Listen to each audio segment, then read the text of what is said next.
and some people traveled south to the desert lands of the American Southwest.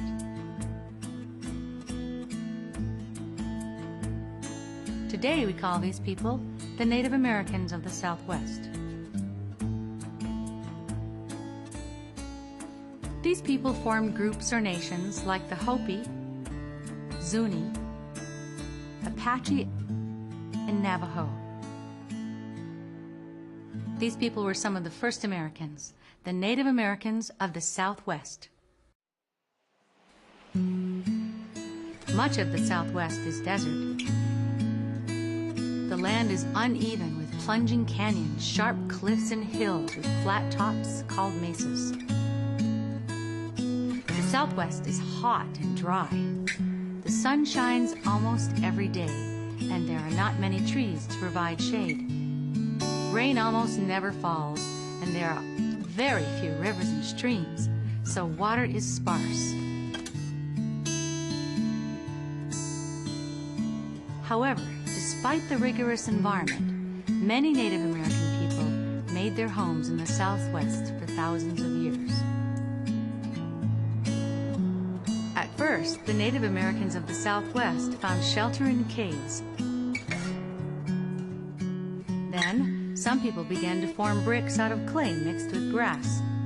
It was called adobe.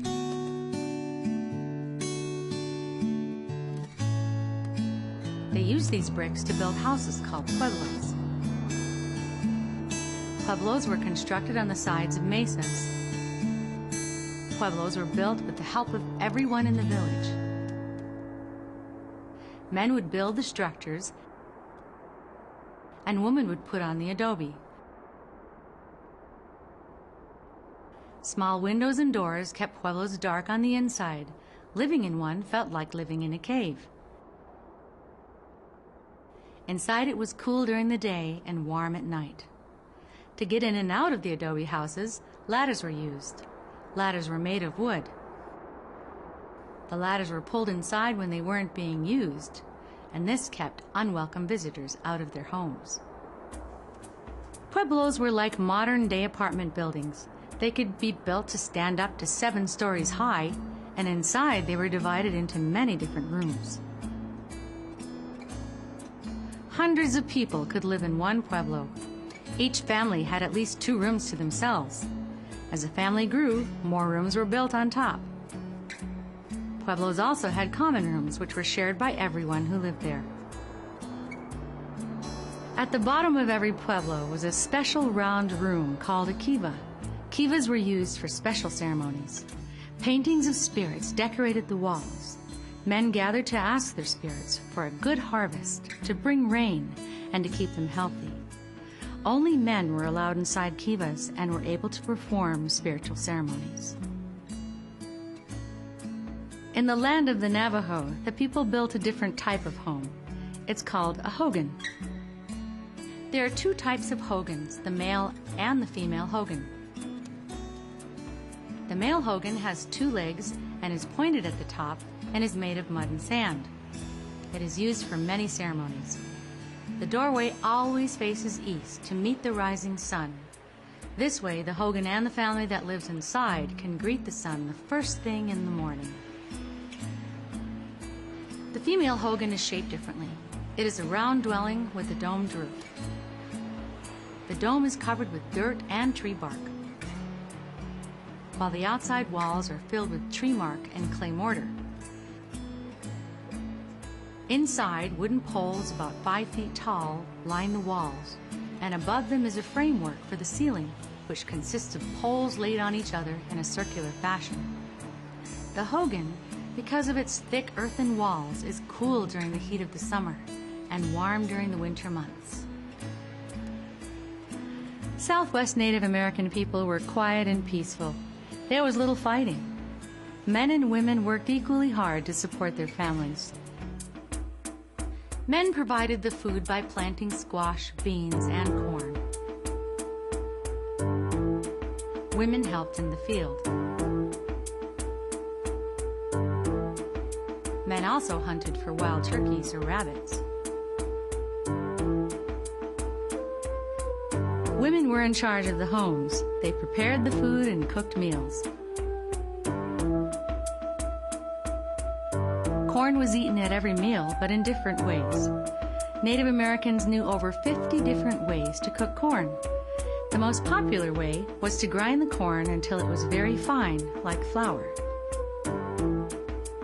Daily duties such as fetching water and washing clothes.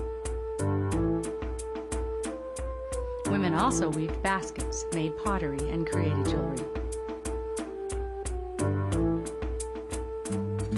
Children helped with household chores. Young boys learned how to farm, hunt, and make tools from their fathers. Young girls would practice preparing food and cooking meals alongside their mother. They learned the art of making pottery, basket weaving, and sewing too. The dry climate of the desert didn't make finding water easy, so southwestern natives invented ways to preserve what little water they had. They would store rainwater in ditches near the crops and use it to water the crops. The culture of the southwestern nations reflected the land around them. Clay pottery was decorated with paintings and carvings. They were called talking pots because the pictures told a story. Most clothing was made of cloth, although sometimes it was made of animal skin or fur. Some men wore skirts with belts and others wore pants. Women wore long dresses, and before they were married, they wore earrings. After marriage, women wore their earrings on their necklaces. The southwestern spirituality reflected the people's peaceful nature. They believed in loving all people, plants, and animals. Children were taught to be kind to everyone and everything. Cruelty was not tolerated. If a southwestern Native American was unkind, everyone in the village would stop talking to him or her. This was called shunning. Southwestern nations believed in many kachinas or spirits. They made kachina dolls to represent the spirits and to teach children about them. They were made of dried cottonwood fruit and painted. Kachina dolls were sacred objects and were treated very gently.